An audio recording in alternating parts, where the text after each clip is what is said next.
Chattingan juga sedikitnya kayak udah ada yang hapus juga gitu. Nomor kontak juga kayak udah ada yang hapus. Buat netizen Indonesia, HP-nya Vina berhasil diekstraksi dan benarlah di situ keterangan Widi dan Mega temannya Vina bahwa di jam 22:11 itu terjadi percakapan dan Vina memang baik-baik saja di jam segitu.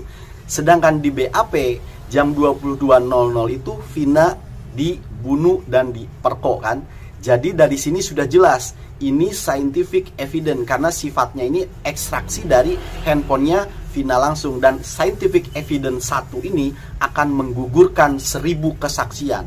Jadi ini sudah semakin jelas bahwa 7 terpidana wajib bebas, dan kalian yang masih meyakini pembunuh dan pemerkosa, cari sendiri pelakunya, jangan berdasarkan BAP skenario ladusing, paham?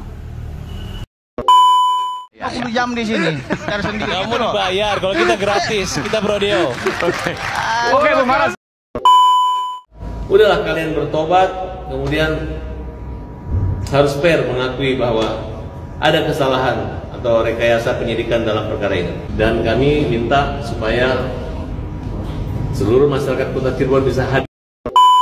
Kembali lagi di Iyo Channel.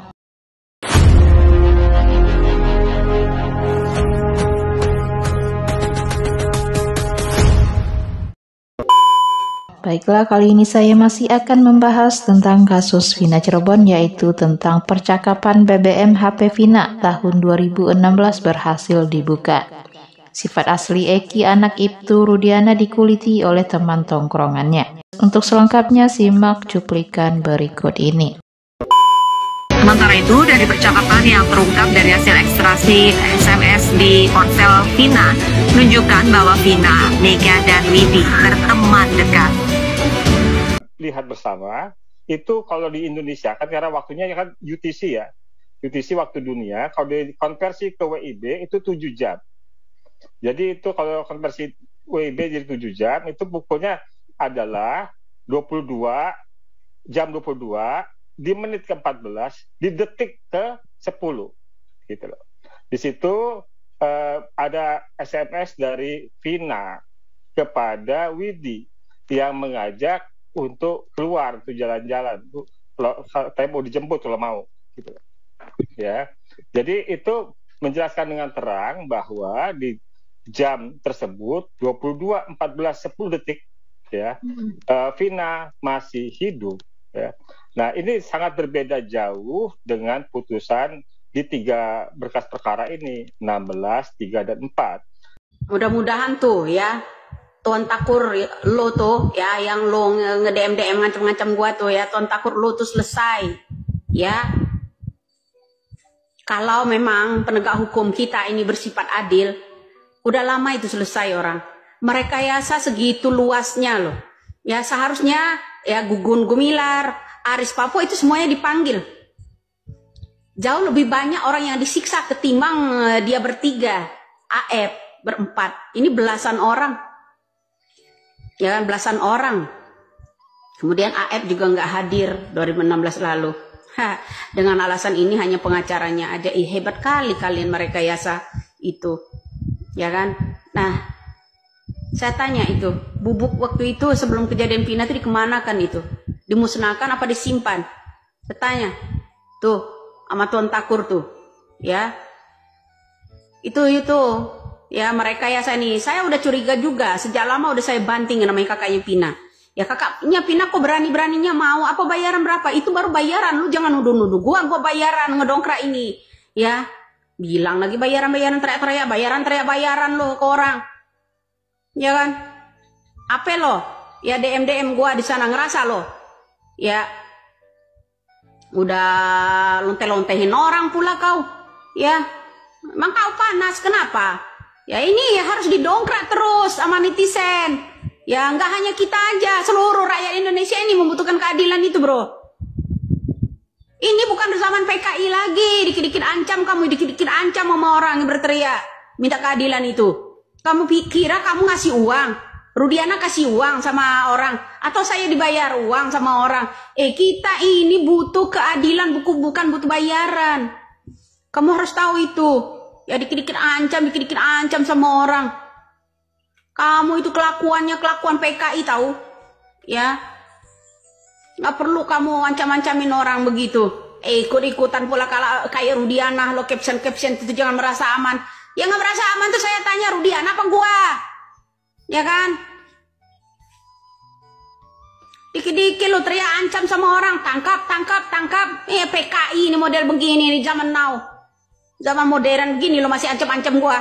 Gua bedil langsung lo. Ya gua nggak banyak tanya. Kalau ada orang datang ke saya itu nggak tahu asal muasalnya, ya langsung gua bedil di sono. Nggak kira-kira gua juga bisa bersifat kayak dia. Ya kan? Itu gua. Lu ancam gua. Enak aja. Tamat tuh, bentar lagi tuh. Ya Tuan Takur lo tuh. Mau apa lagi lu? Hah? Apa lagi lu ngancam gue? Kesaksian katanya Banpol desa. Katanya ada celana melorot. Pertemukan sama saya orangnya. Nah, Pak Suroto. Nah, Pak Suroto Banpol mengatakan lihat saksi, lihat Vina celananya melorot. Itu fitnah itu. Itu fitnah orang yang sudah meninggal, Mas. Orang udah sengsara malah difitnah. Itu murni kecelakaan. Coba kalau di CCTV di situ tuh ada CCTV loh, Pak. Buka aja. Ada nggak saya di situ pas lihat di situ? Kalau memang ada kelihatan. Siapa yang menolong di situ? Yang lihat ada kelihatan kalau orang pada jujur. Terus orang yang bawa motor itu bersuara lah untuk kebenaran. Jadi Bapak ngomong aja. Sok di sini Bapak ngomong. Siapapun yang melihat peristiwa itu, tolong siapapun yang melihat, bapak-bapak yang pada waktu itu melihat. Pada waktu itu yang saya suruh, saya minta tolong yang bawa motor, lapor ke polisi yang terdekat, tolonglah bersuara. Ini untuk kebenaran. Kasihan orang-orang yang tidak bersalah di penjara. Itu aja yang saya sampaikan. Karena Bapak melihat langsung. Pak. Melihat langsung peristiwa itu. Langsung. Bener nih, Pak. Bener, Pak. Pak, reputasi saya dipertaruhkan loh, Pak. Ya, demi Allah, Pak.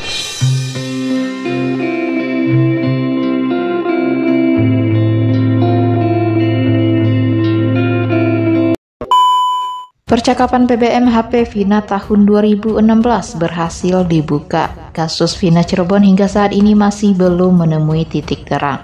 Bahkan saat ini terdapat dua kubu yang meyakini kasus tewasnya Vina dan Eki merupakan pembunuhan atau murni kecelakaan. Kasus ini memiliki banyak kejanggalan, salah satunya karena sejak awal penyidik tidak memeriksa HP korban maupun tersangka. Salah satu bukti yang sangat diharapkan publik untuk dibuka di pengadilan, yaitu jejak digital di HP Vina maupun Eki. Publik masih menanti pihak kepolisian membuka HP Vina untuk menemukan fakta dari kasus Cirebon 2016 lalu. Di samping itu terdengar kabar bahwa percakapan di BBM HP Vina tahun 2016 sudah berhasil dibuka oleh Bareskrim Polri.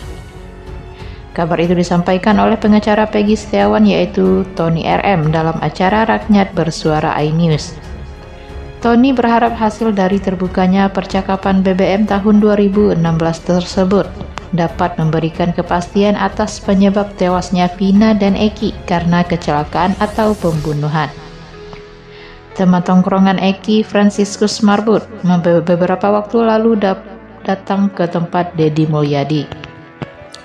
Dalam kesempatan tersebut, Franz mengungkap banyak hal tentang almarhum Muhammad Rizky Rudiana alias Eki, termasuk menjawab isu yang menyatakan bahwa Eki masih hidup. Beberapa waktu lalu mencuat isu bahwa Eki masih hidup dan sudah menikah, sedangkan yang meninggal bersama Vina tahun 2016 merupakan orang pengganti. Terkait isu tersebut, Franz menegaskan bahwa Eki benar-benar sudah meninggal dunia. Ia juga melihat secara langsung saat jenazah temannya itu dimandikan. Selain itu, Franz juga menceritakan bahwa Eki dikenal sebagai remaja yang memiliki nyali besar. Termasuk saat mengendarai motor, Eki suka menyetir ugal-ugalan. Franz juga mengakui bahwa ia juga pernah mengalami masa-masa remaja yang cukup nakal.